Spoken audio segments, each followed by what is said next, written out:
Welcome everybody to a new episode of Let's Talk About. And this episode I want to talk about from the Energon universe, which, to be honest, when the Energon universe was coming out, I was like, well, this could be a spectacular failure. Then you started looking at the creators getting involved. Daniel Warren Johnson was the one that I was like, oh shit, well, now he's involved doing Transformers. Like, how awesome. Like, I'm in. And Void Rivals was surprisingly good. That kicked it off, even though it was a book that kind of backdoor entered the Transformers into it.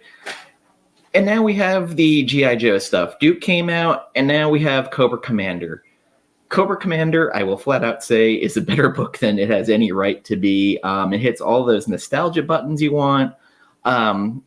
One of my favorite writers, Joshua Williamson from Nailbiter, Ghosted, one of the most epic Flash runs, is the writer on this, with a Italian artist, Andrea Milana, with Annalisa Leoni as the colorist and Russ Wooten as the letterer. It starts out right away. They're at a truck stop. It looks like it's Alaska. It's very snowy, and Cobra Commander walks in. And it's almost like the setup for a joke. Cobra Commander walks into a bar. You know, what happens next? He asks for a vehicle, and he's kind of got the little, he's doing the sound. And, a guy starts giving him shit. He walks out, and Cobra Commander's like, yeah, I'm going to need your vehicle. It's a nice truck. And you hear screaming, and then people walk out to see what the hubbub is, and there's blood everywhere in a Cobra symbol. We now go back to, and this is where I think the artist, Andrea Milana's art really stands out. I know some people hated this. I love the G.I. Joe animated motion picture they put out. It was one of the most ridiculous things to find out. Cobra Commanders from this subspecies that's been living in the Himalayas, hidden in this society called Cobra La. And every time they attack, they go, Cobra La La La La La. That movie also gave us Sergeant Slaughter and Slaughter's Marauders, and they're all like rejects from Cobra and G.I. Joe. I'm sorry, I'm laughing at this. Just thinking about it, it's so ridiculous that Sergeant Slaughter was in G.I. Joe.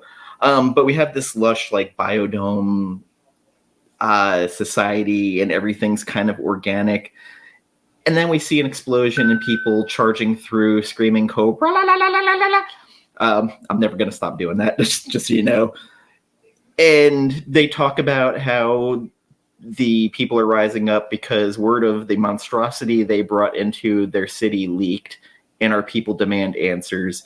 And this is they're basically like a science fortress, and Cobra Commander just happens to be the leader of them. And the guy who's like, we just got to give up, gets shot in the head. It's Cobra Commander. And every time he talks, all I hear is the voice from the old series that happened to be voiced by the same guy who did Starscream and Transformers.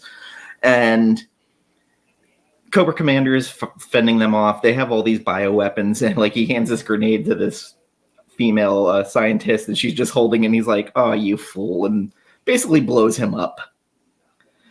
And it's a pretty graphic thing, and they show their healing process of his body. It's like a Bacta tank, but with reptiles. There's also a three-headed snake in there, or maybe it's three-headed. It's hard to tell, and they're electrocuting his body, it looks like. It's very Frankensteinish. And he's all bandaged up, and he looks over the table, and it's his mirrored mask. And we hear a person come in saying, put it on, hide your shame. And if you watch the anime movie, there were the elite of Cobra La. One of them, the one walking in the room, was called Pythona. And she is kind of badass. It's almost like this version of Evelyn. She's got a big ponytail, and then she's got the long ass nails that I believe were venomous.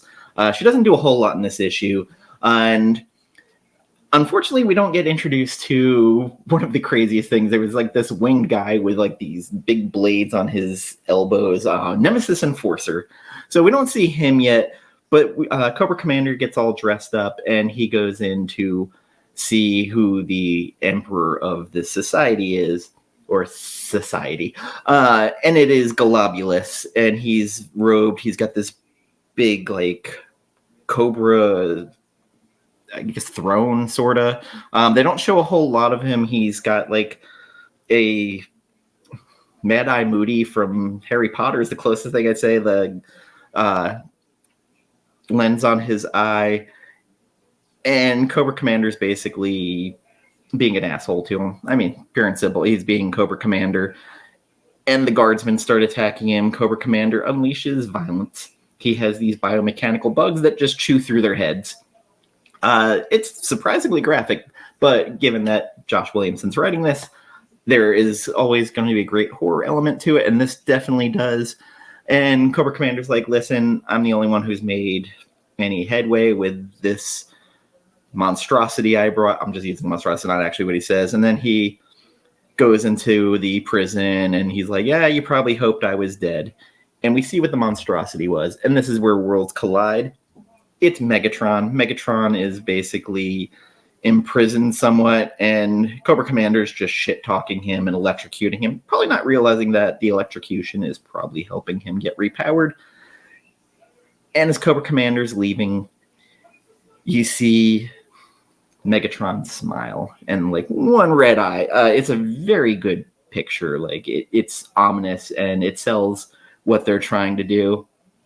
And then we jump ahead to the now, and Cobra Commander's, just watching the beauty of the landscape, and he has a keeper who walks up going like, first you wander off on your own and kill a human, and now you stop here for no reason. And he's like, my orders are to, keep you in check and watch you. And Cobra Commander's just sassing him. Again, this is a build-up issue, but it's surprisingly effective.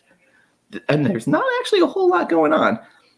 And then he's got the technology with the map, and you see the Cobra symbol, and he's like, we have a long journey ahead of us, and by the time we are done, the world will fear the name of Cobra Commander. And then it jumps to the swamp, and it starts zooming in on this shack.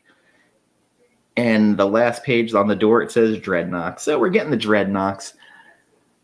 Again, like, this has been a surprisingly effective launch to this. I know I saw Daniel Warren Johnson's probably off Transformers, which I didn't figure he was going to be able to stay on for a long time, especially his art style is very detailed. But I love this. Like, I even went ahead and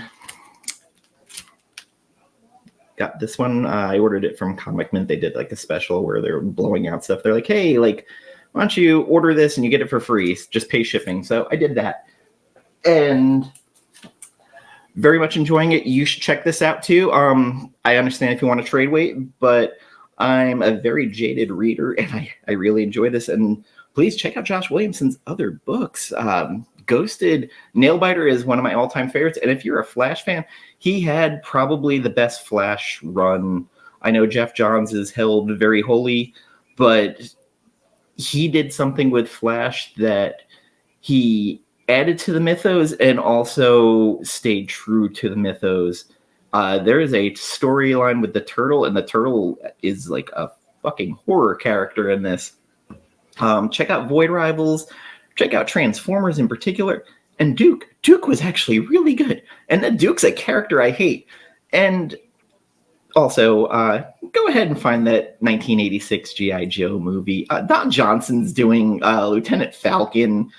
There is so much ridiculous shit in that, and I love it. Like, and always remember, and I'll say this as a goodbye. Cobra la la la la la la la. Take care. Goodbye.